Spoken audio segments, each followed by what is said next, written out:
Hello बच्चों, RM psychology classes में आपका स्वागत है। इससे पहले मैंने आपका 4th चैप्टर का फर्स्ट पार्ट कंप्लीट करा दिया था। फर्स्ट पार्ट में आपका मैंने प्रमुख मनोवैज्ञानिक विकारों को या विकृति तक कंप्लीट किया का फर्स्ट पॉइंट जो है दुश्चिंता विकार, वहां तक मैंने आपको करा दिया है। इसके बाद नेक्स्ट पॉइंट आता है आपका सेकेंड पॉइंट, काय प्रारूप विकार। इसमें क्या है, जो भी हमारी बॉडी से रिलेटेड जो भी प्रॉब्लम्स आती है ना, वो इसी के अंतर्गत आती है। काय प्रारूप का पहला पॉइंट है रोग भ्रम या स्वकारिक दुश्चिंता रोग। इसमें क्या है कि व्यक्ति क्या है जो अपनी स्वास्थ्य के बारे में अधिक ज्यादा सोचता है तथा उसके मन में यह बात हमेशा बनी रहती है कि कोई ना कोई शरीर में मेरी प्रॉब्लम है या कोई ना कोई बीमारी बनी हुई है। और क्या है, वो चिंता अगर क्या है लंबे समय तक अगर हमारे मन में रहती है तो कहीं ना कहीं वो वाली बीमारी हमें होने की संभावना ज्यादा रहती है। तो इसीलिए यानी कि बहम की बीमारी, जैसे हम मना नहीं कर सकते, यानी बहम हो गया हमें कि किसी चीज की हमें बीमारी अंदर ही अंदर हो रही है या कोई परेशानी हमें हो रही है, तो वो इसके अंतर्गत आ जाती है। तो रोग भ्रम, भ्रम का से मतलब ही यही होता है कि भ्रम, यानी कि दूसरा है काय आलविनता विकार।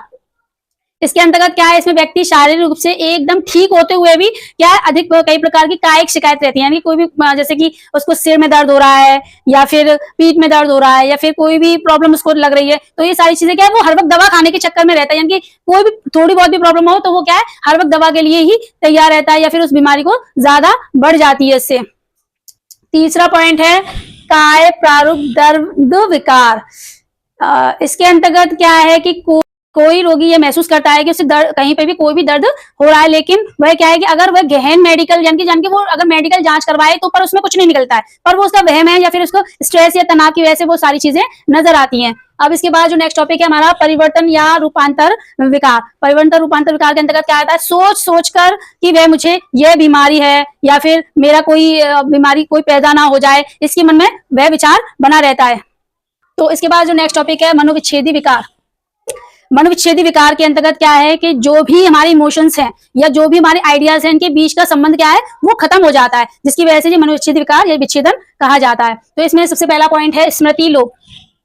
स्मृति लोप से तात्पर्य है कि व्यक्तियों में जो रोगी अपनी पुरानी अनुभूतियां होती हैं, जो एक्सपीरियंस होते हैं पुराने, उनको थोड़ा या पूरी तरह से क्या है वो याद नहीं कर पाता है। दूसरा है इसमें व्यक्तित्व लोप। व्यक्तित्व लोप के अंतर्गत आ जाता है कि रोगी अपने आप से अलग होना महसूस करता है, यानी कि वो अपने आप को अलग थलग सा दिखता है। और तलोप, यानी कि जो भी हमारी रियलिटी होती है या अविश्वसनीय चीजें होती हैं उनका लोप हो जाता है। इसके बाद नेक्स्ट टॉपिक है फोर्थ, पहचान संभ्रांति।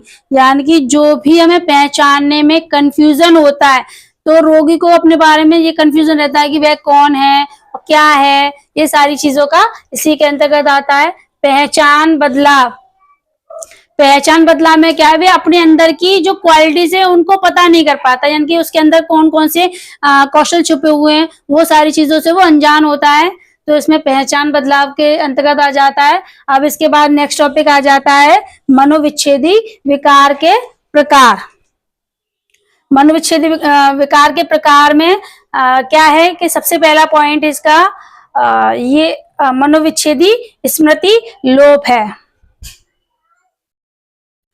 तो इसमें क्या है मनोविच्छेदी, तो इसमें क्या है सबसे पहले लॉस ऑफ मेमोरी, यानी कि जो भी हमारी मेमोरी है वो लॉस हो जाती है। जैसे सिर में चोट नहीं लगी है पर कुछ चीजों को हमें भूलने की आदत हो जाती है, भूल जाते हैं या विशेष घटना को भूल जाते हैं। जैसे कि कोई भी अच्छा मूवमेंट हो या कोई खराब मूवमेंट हो, तो कुछ चीजों को हम याद नहीं रख पाते, या किसी विशेष स्थान हो चाहे वस्तु हो तो उनको क्या हम याद नहीं कर पाते हैं। तो ये सारी चीजें मनोविच्छेदी स्मृति लोप के अंतर्गत आ जाती हैं। दूसरा है मनोविच्छेदी आत्मविस्मृति। इसके अंतर्गत क्या है, जो भी इस विकार में स्मृति के लक्षण होते हैं, यानी कि स्मृति लोप के लक्षण होते हैं, वो साथ ही साथ अपने घर या निवास या स्थान में अचानक से वो ना कहीं चला जाए या कोई व्यक्ति और फिर वहां ही रहना शुरू कर दे, या फिर उसको काफी समय बाद उसको याद आए कि अरे मैं कौन हूँ, जहाँ यहाँ मैं कैसे आया, ये सारी चीजें। जैसे आपने गजनी मूवी देखी थी, उसमें स्मृति मनोविच्छेदी आत्म विस्मृति का वो उदाहरण दिया गया है, यानी कि उसमें आप देखोगे तो वो चीजें देखने को मिलेगी। यानी कि कुछ टाइम के लिए वो भूल जाता है कि मैं यहाँ कैसे आया, ये सब कैसे हुआ, ये सारी चीजें। इसके बाद आ जाता है व्यक्तित्व लोप विकार। इसके अंतर्गत क्या है, यानी कि जो भी व्यक्ति होता है वो अपनी पर्सनैलिटी को खो देता है, यानी कि वो अपने आप में या फिर आत्म में या सपने में एकदम अलग सा रहता है। तो ये इस तरह की पर्सनैलिटी क्या है, यानी कि वो जो अपने सपने से और अपने आप को अलग पाता है, तो इस तरह की पर्सनैलिटी क्या व्यक्तित्व लोभ विकार के अंतर्गत आ जाती है। इसमें है आपका मनोविच्छेदी पहचान विकार। मनोविच्छेदी पहचान विकार में क्या है, पर्सनैलिटी मल्टीपल डिसऑर्डर कहते हैं इसको, यानी कि एक ही व्यक्ति कई तरह के व्यक्तित्व को निभा रहा होता है, जैसे बहुव्यक्तित्व, जिसमें क्या है, जैसे कि आपने बचपन में कोई भी बात हुई जिसके बुरा लगने से या बुरा बर्ताव होने की वजह से क्या है वो आपके दिमाग पर असर कर गई, तो वो चीजें क्या है वो अगर जैसे इसका एक उदाहरण दे देती हूँ मैं। आपने एक मूवी देखी होगी अपरिचित, यानी कि उसको लोग अगर वो देखता था करप्शन हो रहा है तो वो उसके अंतर्गत वो एक भूमिका आ जाती थी जिसमें लोगों को वो खत्म कर देता था, या दूसरा और उसको यानी कि लड़की रिजेक्ट कर देती थी तो वो उसका रोल में आ जाता था। तो इस तरह के कुछ मल्टीपर्पज डिसऑर्डर हो जाते हैं जिसमें हम क्या है वो बार बार अपने रोल को चेंज कर लेते हैं अपने अकॉर्डिंग। इसके बाद नेक्स्ट टॉपिक आता है मनोदशा या भाव दशा विकार, यानी कि मूड डिसऑर्डर। तो इसमें क्या होता है, जो भी हमारी फीलिंग्स होती है या इमोशंस होते हैं उसका जो मानसिक रूप से क्या होते हैं विकृत हो जाते हैं, या फिर उनका उतार चढ़ाव क्या है मूड डिसऑर्डर कहलाता है। जिसमें सबसे पहला है मुख्य विषादी या अवसादी विकार, यानी कि मेजर डिप्रेसिव डिसऑर्डर। इसमें क्या होता है कि जो भी यानी कि इसे आत्म निंदा भी कह सकते हैं, यानी कि आत्म निंदा का गुण पाया जाता है इसमें इस प्रकार के व्यक्तियों में। तो क्या है, यानी किसी भी काम में क्या है मन नहीं लगता है, एक्टिवनेस जो है वो यानी कि जो भी किसी भी काम के प्रति हम एक्टिव होते हैं वो चीज खत्म हो जाती है। इसमें अगर ये सब काफी लंबे समय तक चलता है तो जैसे व्यक्ति में क्या है सुसाइड वाली फीलिंग आने लग जाती है। तो कुछ लक्षण ऐसे पाए जाते हैं इसमें, जैसे भूख नहीं लगेगी आपको, नींद की कमी दिखेगी व्यक्ति में, और ठीक से कोई भी बात समझ में नहीं आएगी, समाज में अपने आप को क्या है वो अलग थलग सा ही पाएगा, यानी कि समाज में एक साथ मिलने। तो कारण क्या है इन चीजों के, सबसे पहला कारण है कि अनुवांशिकता का कारण, यानी कि या तो अगर उनके मम्मी पापा में ये वाले गुण पाए गए हैं जिसकी वजह से बच्चों में भी ये वाले सिम्टम्स दिखाई पड़ते हैं। दूसरा एज का भी फर्क पड़ता है, यानी कौन सी एज है उनकी। तीसरा ये पुरुषों की अपेक्षा महिलाओं में सबसे ज्यादा स्ट्रेस ज्यादा रहता है, इसीलिए ये डिप्रेशन की समस्या महिलाओं में सबसे ज्यादा पाई जाती है। दूसरे पॉइंट पे इसका उन्माद विकार, यानी कि मैनिक डिसऑर्डर। इसमें क्या है जो भी व्यक्ति क्या है बहुत ही कम होने वाला जो मनोदशा या भाव है ये, तो इसमें क्या है ये अत्यधिक उत्तेजित या रहता है जिसमें वे अधिक करते हैं ये बातें क्या है अधिक करते हैं, और उनके ध्यान क्या है इनका ध्यान क्या है आसानी से उधर उधर नहीं भटका सकते। तो ये लोग क्या करते हैं यानी कि उन्माद यानी कि मेनिक यानी कि थोड़े से पागल किस्म के होते हैं। इसके बाद नेक्स्ट टॉपिक आता है द्विध्रुवीय विकार। द्विध्रुवीय विकार के अंतर्गत क्या है कि इसमें रोगी बारी बारी से कभी डिप्रेशन की समस्या दिखती है, कभी मेनिया वाली समस्या दिखती है, यानी दोनों ही बारी बारी से कभी कुछ दोनों बीमारी के लक्षण उसमें दिखाई देते हैं। और वे काफी खुश मिजाज का, जिसमें व्यक्ति क्या कभी खुश रहता है, कभी सक्रिय रहता है और अत्यधिक बातचीत करता है, या फिर ध्यान आसानी से क्या है उसका भंग हो जाता है। ये दो तरीके के हैं जिनकी द्विध्रुवीय यानी कि बाइपोलर, जैसे एक जगह नहीं रहता। द्विध्रुवीय विकार में क्या है एक विकृति और द्विविकृति। तो एक विकृति के अंतर्गत क्या जाता है रोगी को क्या है एक या एक से अधिक मेनिक घटना दिखाई देती है, या फिर तथा जो भी डिप्रेशन की घटना है वो उसकी अनुभूति होती है। दूसरे में क्या है उन्मादी जो व्यवहार होता है उसको गंभीरता से कम रहता है, यानी कि ज्यादा नहीं रहता है कम रहता है दो विकृति में। इसके बाद आ जाता है मनोविदालिता साइजनोफ्रेनिया। ये तीन प्रकार के लक्षण पाए जाते हैं इसमें, घनात्मक, ऋणात्मक और मन चालित। तो सबसे पहले हम घनात्मक लक्षण पढ़ेंगे। घनात्मक लक्षण में आ जाता है यानी कि मनोविदालिता को एक तरीके से पागलपन भी कह सकते हैं। ये गंभीर रोग है जिसमें क्या है सामान्य भाषा में से मतलब पागल या फिर इसको मन या व्यक्तित्व को विभाजन करना या विखंडन करना भी कह सकते हैं इसको। इसमें पहला पॉइंट है घनात्मक में भ्रमा शक्ति। भ्रमा शक्ति में क्या है एक ऐसे गलत विश्वास से होता है जिसमें गलत होने का सबूत उपस्थित होने के बावजूद भी रोगी उसे गलत मानने को तैयार नहीं होता, यानी कि भ्रम रहता है, उसको गलत नहीं मानता है। जैसे इसमें कई पॉइंट भी दिए हैं, दंडात्मक यानी कि भ्रम, उसको विमोह होता है, भ्रम होता है। जैसे कि उसको लगता है कि मेरे खिलाफ कोई षड्यंत्र तो नहीं कर रहा है, या मेरे खिलाफ कोई साजिश तो नहीं चल रही है, इस तरह का उसको भ्रम रहता है। दूसरा बड़प्पन का, बड़प्पन में क्या है, जैसे कि मेरे पास बहुत सारी चीजें हैं, मैं ऐसे अच्छा व्यक्ति हूँ या बड़ा ओहदे पर हूँ, तो इस तरह के उसको भ्रम रहता है बड़प्पन का। संदर्भ के भ्रम में क्या करता है, वो जानबूझकर कोई मारना चाहता है, जैसे कि उसको लगता है कि कोई उसको जानबूझकर मारना चाहता हो, संदर्भ के भ्रम में आ जाता है। नियंत्रण के भ्रम में आ जाता है कि व्यक्ति क्या है, मेरा सारा काम कोई और कंट्रोल कर रहा है, यानी कि मैं खुद नहीं कर रहा हूँ, कोई दूसरा ही मुझे अपने कंट्रोल में कर रहा है, तो ये ऐसा भ्रम रहता है इसके अंतर्गत। इसके बाद आ जाता है विभ्रम। विभ्रम के अंतर्गत क्या है, जो रियल में नहीं है, महसूस मुझे महसूस हो रहा है, यानी कि इस तरह का भ्रम दिखाई देता है, यानी कि जो भी सामने किसी को नहीं दिखेगा कि वो किसी और कोई भ्रम है, पर सिर्फ वो उस रोगी को ही दिखेगा। तो क्या भ्रम दिखता है कि उसमें कि किसी भी बाहरी उद्दीपक की अनुपस्थिति में व्यक्ति के होने में प्रत्यक्ष जो पाया जाता है, यानी कि वो विभ्रम कहलाता है। जैसे इसमें सबसे पहला है श्रवण विभ्रम। श्रवण विभ्रम में यानी कि कोई भी मेरे कानों में आवाज सुनाई दे रही है, बस वो मुझे सुनाई दे रही है, वो किसी और को सुनाई नहीं दे रही हो, ऐसा प्रतीत होता है उसको। दैहिक विभ्रम, यानी कि दैहिक भ्रम में क्या है, यानी कि कोई भी उसको शरीर पर कोई, जैसे कि कोई कीड़ा रेंग रहा हो, या कोई हरकत हो रही हो, या कंपन हो रहा हो, यानी कि वो उसको महसूस होता है। स्पर्शी भ्रम, विभ्रम, उसमें क्या है, शरीर के कुछ महसूस होता है कि कोई उसको छू रहा है, या कोई ऐसा चीज उसको टच कर रही है, जो चीजें स्पर्श विभ्रम में होती है। स्वाद, यानी कि वो कुछ भी खा रहा है पर उसको टेस्ट वो वाला नहीं आ रहा है जो खा रहा है, उसको टेस्ट कुछ अलग ही आ रहा है, पर और किसी को नहीं आ रहा होता है। तो इस वाली जो मनोविदाल्यता में ये वाली बीमारी, यानी कि ये चीजें दिखती हैं उसको विभ्रम में। दृष्टि, यानी कि वो सिर्फ जो, अगर वो देख रहा है तो कुछ देखने की कोशिश कर रहा है, तो क्या वो सिर्फ उसको ही दिखाई दे रही है, किसी और को महसूस नहीं हो रही है।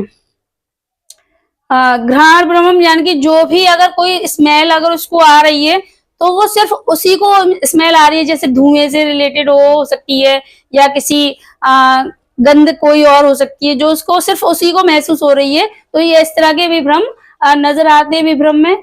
अब आ जाता है इसका नेक्स्ट पॉइंट, विघटित चिंतन एवं संभाषण, यानी कि जो भी इसका थिंकिंग है और स्पीच है, तो इसमें क्या है कि चिंतन, ऐसे रोगियों का चिंतन काफी विघटित होता है, क्योंकि वे तार्किक ढंग से सोच नहीं पाते हैं, कि लॉजिकली नहीं सोच पाते हैं कि उनको क्या करना है, जिसके कारण उनका जो कम्युनिकेशन क्या है, बहुत ही घटिया हो जाता है,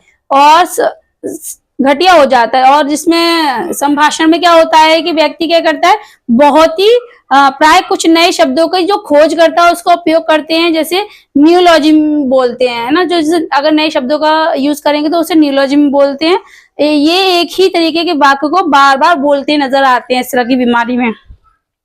अनुपयुक्त भाव, अनुपयुक्त भाव में क्या है, जो भी अनुपयुक्त इमोशंस हैं, या फिर ऐसे इमोशन जो परिस्थिति के अनुरूप ना होकर परिस्थिति से क्या होते हैं, भिन्न होते हैं, यानी कि अलग ही देखने को मिलते हैं। जैसे भयानक या घबरा देने वाली कुछ बातें आने पर क्या है, व्यक्ति हंसने लग जाता है, यानी कि रिएक्शन कुछ और ही नजर आता है। तो ये अनुपयुक्त भाव, यानी कि जो उपयुक्त नहीं है, यानी कि किसी भी समय कोई भी उपयुक्त भाव नजर नहीं आते हैं उनके अंतर्गत। घनात्मक के बाद आता है ऋणात्मक लक्षण। ऋणात्मक लक्षण के अंतर्गत क्या है कि लोगों को कुछ करने की जो सोच है वो क्या है, कम हो जाती है, जिसमें सबसे पहला पॉइंट है वाक संभाषण की कमी, जिसे एलोगिया भी बोलते हैं। इसमें क्या है, यानी कि जो भी पॉवर्टी ऑफ स्पीच बोलते हैं, जैसे कि बोलने में कुछ शब्द नहीं आ रहे हैं, या फिर उत्तर कम दे पा रहा है, या फिर कोई भी आंसर उसको बोलने के लिए बोला जा रहा है पर वो रिप्लाई ठीक तरीके से नहीं कर पा रहा है। दूसरा है इसमें विसंगत एवं कुंठित भाव। विसंगत और कुंठित भाव से मतलब ये है कि यानी कि क्रोध, गुस्सा, इमोशंस की जो भी नहीं है दिख रहा है वो, या फिर कोई रिएक्शन उसका नहीं आ रहा है, यानी कि कोई भी उसका रिएक्शन नहीं दिखाई दे रहा है, सिर्फ वो कुंठित है अपनी तरफ से, यानी कि अपने मन में ही वो कुंठित भाव लेके बैठा हुआ है। तीसरा है इसका इच्छा शक्ति की क्षुब्यता। इच्छा शक्ति की क्षुब्यता से क्या है, यानी कि इच्छा शक्ति क्या है, कम हो जाती है, या किसी कार्य में क्या है शुरू करना चाह रहे हैं या फिर शुरू ही नहीं कर पा रहे हैं, या फिर उसको खत्म ही नहीं कर पा रहे हैं, या फिर ये क्षमता उसमें नहीं होती है, या फिर उसमें कोई इंटरेस्ट या फिर एनर्जी नहीं बचती है, तो ये इच्छा शक्ति की क्षुब्यता के अंतर्गत आ जाता है।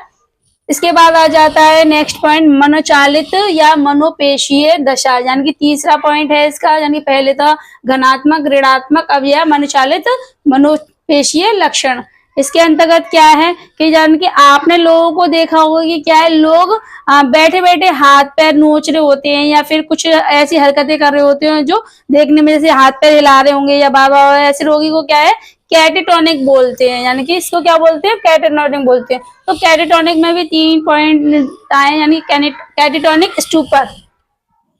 तो इसमें क्या होता है कि एक व्यक्ति क्या है अपनी जगह बैठा बैठा लंबे समय तक बस चुप रहता है, शांत बैठा रहता है, तो वो कैटेटोनिक स्टूपर के अंतर्गत दिखता है। कैटेटोनिक दृढ़ता, यानी कि दृढ़, यानी कि एक ही जगह पर रखे में, यानी कि वो शारीरिक जो उसकी मुद्रा है वो सीधा बैठा होगा और एक ही मुद्रा में वो बैठा होगा, तो वो यानी कि दृढ़ है, यानी कि उस चीज के लिए हम कैटेटोनिक दृढ़ता बोल लेंगे, कैटेटोनिया। और तीसरा है इसका कैटेटोनिया हाव भाव। हाव भाव के अंतर्गत क्या है कि जो भी उसकी शारीरिक स्थिति, यानी कि लंबे समय तक क्या है जो स्थिति है उसके हाव भाव या एक्सप्रेशन है वो वैसे की वैसे ही दिखाई देंगे उसमें। इसके बाद नेक्स्ट टॉपिक आ जाता है आपका, यानी कि 6 पॉइंट है इसका, व्यवहारात्मक तथा विकासात्मक विकार। व्यवहारात्मक विकासात्मक, यानी कि जो भी आपका 15-16 एज की उम्र में जो भी इसका अफेक्ट पड़ता है आपके व्यवहार पर, वो इस वाले टॉपिक में पढ़ेंगे, जिसमें सबसे पहला है वहीकरण विकार। वहीकरण विकार में क्या, बच्चों को जो व्यवहारपरक या विकासात्मक विकृतियां जो में रखा जाता है वो इसके अंतर्गत रखा जाता है। जैसे सबसे पहले ध्यान दुर्बलता, यानी कि इसमें पहला पॉइंट है ध्यान दुर्बलता, अति सक्रियता विकार। तो उसमें क्या है अटेंशन डिफ्लिक्ट हाइपर एक्टिविटीज डिसऑर्डर बोलते हैं इसको। इसमें क्या है जो भी व्यक्ति है यानी कि ध्यान की कमी पाई जाती है, यानी कि ध्यान नहीं देंगे, ऐसे बच्चे क्या करते हैं किसी विषय पर अपना ध्यान फोकस नहीं कर पाते हैं, या फिर उनको ध्यान लगाने में क्या है दिक्कत होती है। जैसे आवेगशीलता होती है, अति सक्रिय, यानी कि जो भी हाइपर एक्टिविटीज, यानी कि वो इधर से उधर भागते रहेंगे या फिर किसी न किसी काम को करते रहेंगे, या इतना खेल कूद करते हैं कि वो एक जगह ठीक से बैठते नहीं है, तो उनमें अति सक्रियता यानी कि हाइपर एक्टिविटीज दिखती है उन बच्चों में।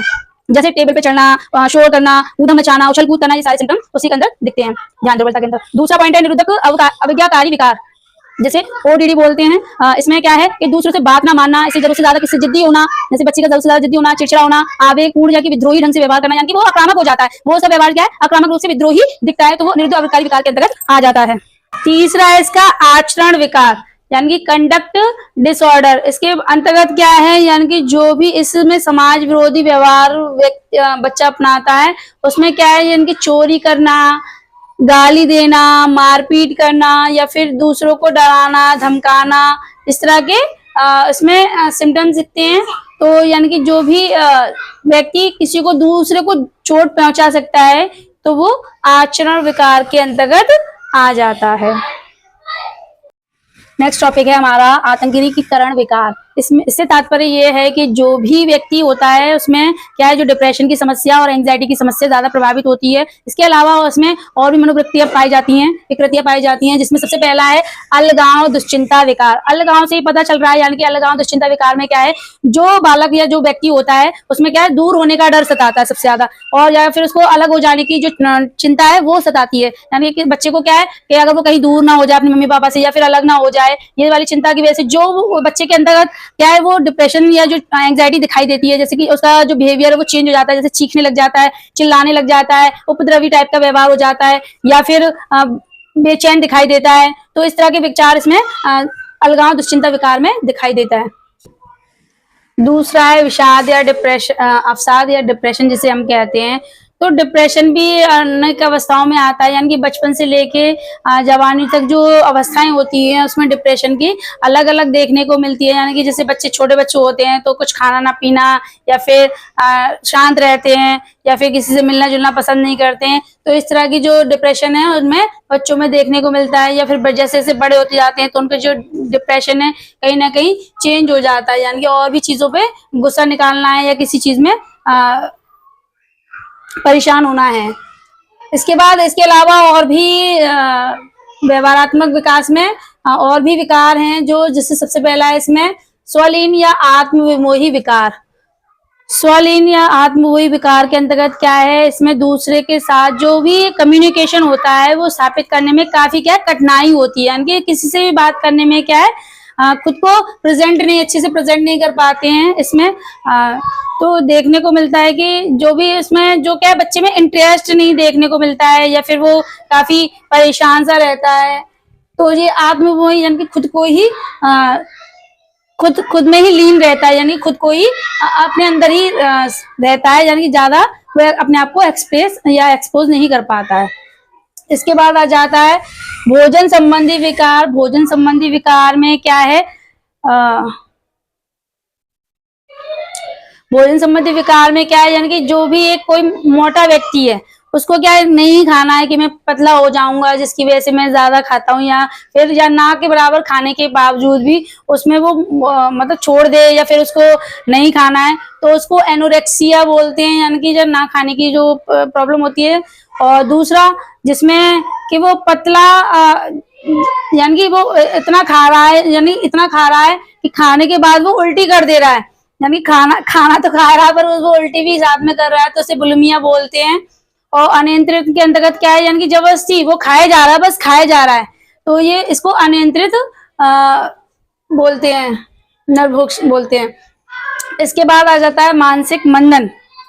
मानसिक मंदन के अंतर्गत आ जाता है, यानी कि जो भी व्यक्ति की जो मेंटल जो हेल्थ है उसकी, यानी कि काफी वीक है, यानी कि उसकी जो रुचि है, यानी कि जैसे कि अगर बुद्धि लब्धि कहें तो 70 से कम होती है, यानी कि नॉर्मल जो सामान्य नहीं है। सामान्य तो व्यक्ति की जो बुद्धि लब्धि है वो 90 से 110 होती है, अगर सामान्य से कम है तो वो मानसिक मंदन के अंतर्गत आ जाती है, यानी कि उसमें डिप्रेशन या फिर एंजाइटी ज्यादा देखने को मिलती है।